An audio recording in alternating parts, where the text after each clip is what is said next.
Mailbag time here at Falcons Today. I'm answering questions that came in during our live show, which this week aired Monday afternoon. Quick reminder though, scroll on down, click the share button, send it to a friend or a family member, help us grow the channel. First question coming in from Ammon K. I predict Atlanta trades back for Donovan Ezruaku, been loving his tape. This is the Boston College edge rusher who doesn't have the same, not level, but number of production of Mike Green, but he's only second or third in the FBS, and I don't think this is a bad opinion or take at all. I feel like he's kind of being, glossed over because Boston College is still a Power 5 team, but it's not, looked at as a Power 5 team, and as a result, he just didn't get a lot of national attention, but I don't hate this idea or this take, so this is definitely a good one to keep an eye on. I think he's going to be a round 2 guy, but if they do trade back from 15 and add an extra round 2 pick, that could be a great target for them. I like it. Frisco Gaming, how do you feel about the Falcons trading up for Jalon Walker? Me personally, I don't think he's worth a top 10 pick. I would not trade up for him. You got to go from 15 to, let's say, top 10. Let's say you want to go from 15 to 10. Falcons-Bears trade. You're giving up probably a third-round pick next year. Would you rather have Jalon Walker or Mike Green and I'm trying to think of a recent third-round pick that would kind of fit this, and Zach Harrison?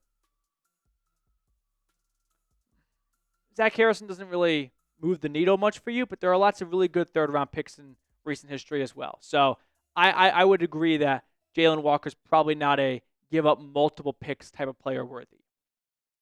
Landon Hale, trade up with the Browns in a pick swap plus next year first and Kirk.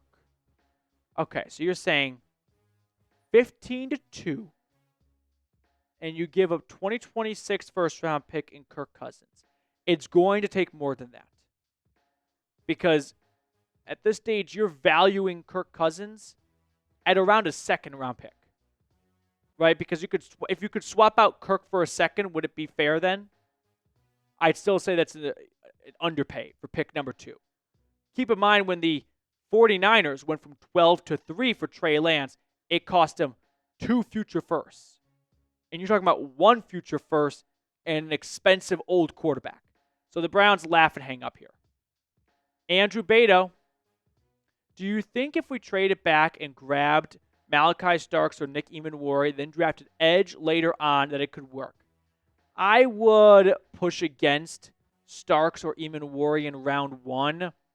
I feel that this defense is searching for a new cornerstone and identity, and adding another safety when you've already got one all-pro safety is not going to bump the defenses overall enough. Like, think about it from like a Madden side, which I don't want to give you guys the impression that we should be run like the Jets' ownership with their sons dictating trades based on Madden ratings, CC Jerry Jeudy. But if you go from Bates and Fuller to Bates and Starks, is that defense better than Bates and Fuller with Mike Green up front? I'd rather have the Mike Green version. Andrew, appreciate your question, though. Thank you. The Connect. Can Raheem get fired midseason? No. I would be shocked. It would require, obviously, them starting off 0-5, 0-6, 0-7, and probably some kind of locker room blow-up, which I don't see that happening because despite Atlanta having an 8-9 record last year, Raheem Morris, according to his own players, was graded as one of the best coaches in the NFLPA survey when it came to using players' time valuably. So I think that the locker room is still very much in on Raheem Morris. He's not losing it. And as a result, even if they get off to a slow start, which I don't think that's necessarily going to happen, but it could happen, it would have to be a blow-up as well. And I don't see that happening under Raheem's watch. Jason Greenway. Just wanted to give thanks to the great Julio. Sorry we did not get you a ring. Appreciate it, Jason. Hashtag 420 on the bachelor party. That is going on right now while you're watching this because we're filming on Monday. Nah, not a weed guy, not a drug guy. Just the body was filled with a lot of beer. So not the munchies for me. But Jason, appreciate it. And yeah, shout out to Julio Jones. Indeed, an incredible, such an understatement to describe what he meant to the Falcons. And I think it's worth reminding just general NFL fans what Atlanta gave up to move up and get him at pick number 6. And it was a good haul. And man, did he live up to every single pick they gave up for him. Carson, craziest draft pick you see Terry doing. I think the, oh my God, I can't believe they did that pick would be an offensive tackle. And I don't think that's like the world's dumbest idea, ever, because you've got a young quarterback with a right tackle who is a run blocking tackle, and you've got a lefty quarterback. So if you were to fall in love with Kelvin Banks or Josh Simmons or another one of these tackles, I could see Atlanta investing more so in Penix and coming back to edge in round 2, since it is a very deep edge class. I wouldn't do it, but that would probably be my answer to your question. Before we get on to the other questions on today's mailbag, shout out to our friends over at Game Time. Game Time makes getting tickets even faster and easier. Prices on the Game Time app actually go down the closer it gets to the first pitch. With killer last-minute deals, all-in prices, views from your seat, and their lowest price guarantee, Game Time takes the guesswork out of buying MLB tickets. So if you want to go to a Braves game or a Hawks game, visit Game Time right now and use code CHATSPORTS to save $20 off your first purchase. Now, I put all that information for you guys in the comments and description of today's video. Take the guesswork out of buying tickets with Game Time. Download the Game Time app, create an account, and use code CHATSPORTS for $20 off your first purchase. Terms apply. Again, create an account and redeem code CHAT Sports for $20 off. Download the Game Time app today. Last minute tickets, lowest price guaranteed. Some of them nuggets. That picture terrifies me. Do you see a future where Justin Simmons, is in the secondary for the Falcons again? Unlikely this year. They signed Jordan Fuller. That's their new starting safety. So they went a discounted route at that spot.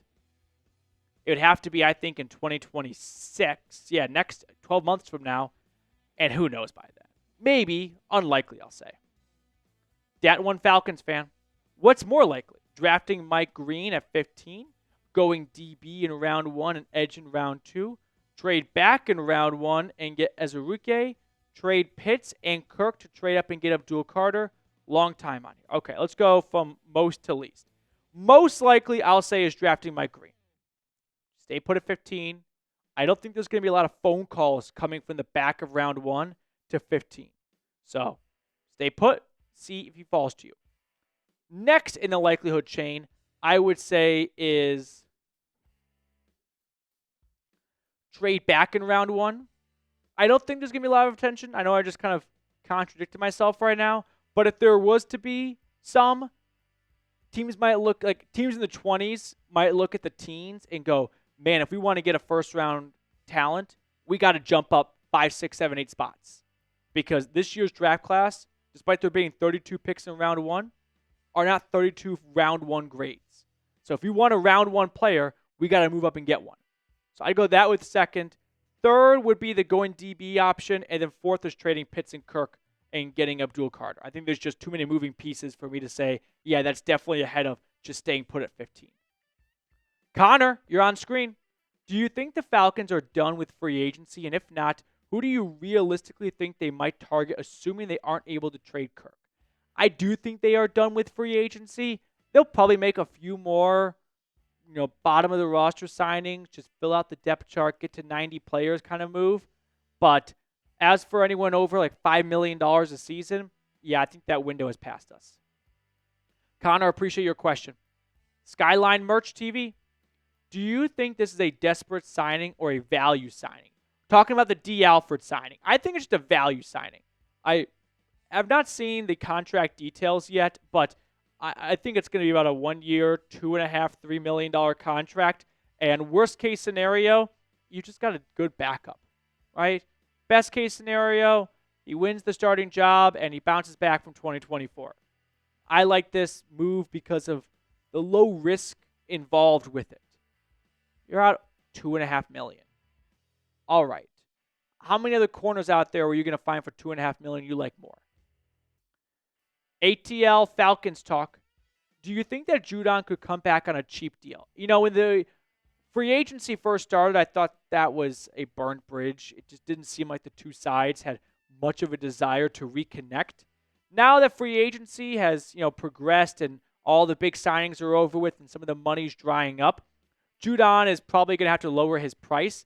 And I wonder if there's a number where the Falcons go, hey, you ended the year pretty well for us once we, got rid of Jimmy Lake from being the DC and basically gave those duties over to Raheem Morris. So we think you could actually fit here on a 1-year, $5 million contract. I think it'd have to be a ridiculously low number. And I think at that point, Judon could probably find a little bit more somewhere else. ZD Productions, how confident do you feel in the wide receiver's ability to get better on catching the ball, considering how fast Penix throws the ball? Well, they have about 6 months to do it, right? Most receivers and their quarterbacks work out together, typically starting in late February, and once March gets here, they're almost all at someone's either house or workout facility in Florida or California, more or less dependent on where the team is. So I expect, now Penix he's from Tennessee, so I expect Penix, Mooney, London, Ray, all working out together in Florida. And by September, they better be used to it. Otherwise, they did not put enough work in the offseason. Jackson, last question.